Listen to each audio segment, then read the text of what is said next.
Hola y bienvenido, bienvenida a tu primera clase de español. Hello and welcome to your very first Spanish lesson. Today we're just going to be learning a bit more about the Spanish language and where it's spoken. Los retos de esta clase son, the goals of this lesson are to learn about the Spanish language and where in the world it's spoken, to understand its many links to English, so we'll look at words like cognates, which are words that look the same, and near cognates, which look very similar, and to be aware of some of the key sound spelling links, so learning how to understand what's on paper so we can read it with a Spanish accent. We're going to go through this step by step. Antes de todo, first of all, ¿por qué el español? Why Spanish? Let me tell you, if you're just starting to learn Spanish or you're thinking about learning Spanish, it's a fantastic language to have because there are over 400 million Spanish speakers in the world, making it the second biggest language considering the number of native speakers. And if we include people who have learnt Spanish as a second language, it's over 500 million. You can see on the map on the screen that we've got Spain, which is maybe the first country to pop into our minds, especially in Europe when we talk about Spanish. But if we go to the other side of the world, we can also see all the red countries in South America, Central America, the Caribbean, and up into North America with Mexico. They also have Spanish as their primary language, their official language. If we go further north again into the United States of America, there are actually 16% of the population of the US who also speak Spanish. So it's not just in the countries that are in red, they're just where it's the official language. And it's an increasingly popular and important language for film and culture, sports and music, and for travel. I mean, you can see on the map the number of countries where Spanish is an essential skill to be able to really travel and get to know those cultures and make yourself understood when you're traveling. It's also a great skill to have for future work opportunities. Spain is obviously a popular and dominant European country, but also in South America, a lot of those countries have emerging economies where they're doing more and more trade with the rest of the world, so speaking Spanish is a really useful skill. If you're a native speaker of English or someone with a really high level of English, you'll find there are so many similarities between Spanish and English which will make this journey of learning Spanish so much easier. So first of all, we're going to look at some similar nouns in Spanish and English. Let me give you some examples. El fútbol, el hotel, el mapa, el restaurante, el hospital, la policía, la idea, la radio, la familia, y la persona. Just pause the video and have a think about what each of those words might mean in English. Okay, let's go through them. El fútbol, football, or the football. El hotel, hotel. El mapa, map. Restaurante, restaurant. Hospital, hospital. Policía, police. Idea, idea.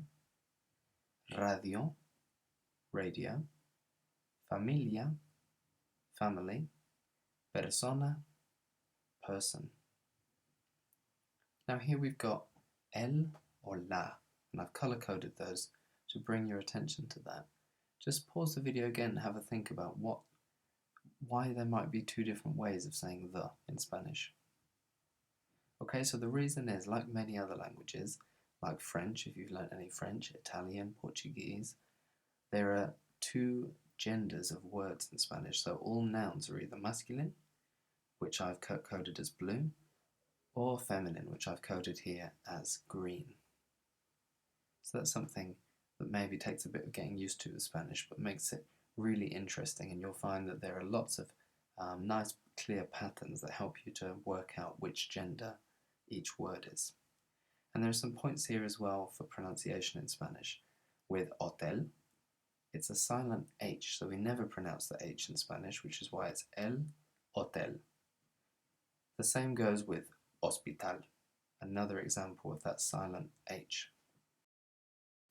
I'm now going to give you some more examples of nouns which are the same or similar in Spanish and English, but last time I gave you those nouns with the word the or el or la in Spanish, which is called the definite article. This time I'm going to give you the indefinite article, which is the word for a or an. Un actor, un motel, un festival, un motor, un piano, una televisión, una religión, una región, una invasión y una idea. So just pause the video again and have a think about what these might mean in English. Okay, let's go through them. So the first few are all cognates, meaning they're exactly the same in Spanish as they are in English. So un actor, an actor, un motel, a motel, un festival, a festival, un motor, a motor, or an engine, it can also mean, un piano, a piano, una televisión, a television. So that one's pretty much the same, just you've got the accent in Spanish on the O. Una religión, a religion, so again just an accent. Una región, a region, so again it just gains an accent. Una invasión, an invasion, again just gains an accent. And una idea, an idea. Okay, so here we can see that instead of el or la, when we want to say a instead of the, it goes to un or una. Okay, now we're going to take a look at some similar adjectives in Spanish and English. The first one is terrible. Then we've got ideal, final, cultural, admirable, central, normal, local, similar, visible y original. So again, pause the video, have a quick look at these and think about what they might mean. Okay, let's go through them. You might not have even had to pause the video because these are again all cognates. They're all exactly the same in English. So terrible, ideal, final, cultural, admirable, central, normal, local, similar, visible, original. There are some more points here for learning a bit about how Spanish is pronounced. Take the first word, terrible. We hear that rolling R, so R's in English are very different to in Spanish. We'd say terrible, so it's a R in English. In Spanish, when we've got a double R, it's a R sound, terrible, terrible, R. Now, not everyone can roll their R's. If you can't, there are some videos on YouTube that try to explain how to do that because it's all to do with the position of your tongue and how you sort of pass the air through your mouth. Another point here is with the word visible. So the V becomes a B sound in Spanish. Visible, visible. And then finally with original, right at the bottom, the G is a sort of H sound or a bit more phlegmy in Spain. Original, original. And the same we saw in the last group of words with religión and región. Finally, I'd like to look at a group of verbs that look really similar in Spanish and give us a clue to what they mean in English. Okay, so the first one is activar. Then we've got visitar, celebrar, adoptar, comunicar, calcular, cancelar y dedicar. Okay, just pause the video and have a think about what these verbs might mean. I'll give you a quick clue that in English, the infinitive verbs, which means a verb when no one's doing it, it's just neutral, it always is to something, like to play, to eat, to sleep. Okay, when you're ready, just pause the video and then press play when you're done. Okay, let's go through them. So activar is the verb to activate. Visitar, to visit. Celebrar, to celebrate. Adoptar, to adopt. Comunicar, to communicate. Calcular, to calculate. cancelar, to cancel, y dedicar is to dedicate. And notice that all of these verbs in Spanish, they all end in AR.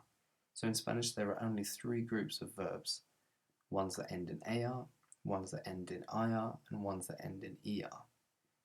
So they follow even stricter patterns than they do in English, which makes it really nice because once we learn the AR endings to say I activate, you activate, he, she, or it activates, and so on, we can apply those endings to all of the regular AR verbs, which gives us thousands of verbs to work with really quickly. I'll give you some examples of some IR and ER verbs now. Admitir, existir, insistir, suponer, mantener. Okay, again, just pause the video quickly and have a think about what these might mean. So let's go through them. Admitir, to admit. Existir, to exist. Insistir, to insist. Suponer, to suppose. Mantener, to maintain. Okay, so that just gives you a bit of a taster of some of the verbs, some of the nouns, and some of the adjectives that you can already work out from their similarities with the English. And that brings us to the end of this introductory lesson. Some next steps you might want to take are to head over to my channel and watch the video I've uploaded on Spanish conversation, learning the basics. And there you can learn your first Spanish conversational phrases, how to say hello, what's your name, how are you, please, thank you, yes, no, see you later, goodbye, those sorts of words. And another activity you could do to follow on from this is to write a fact file about a Spanish-speaking country.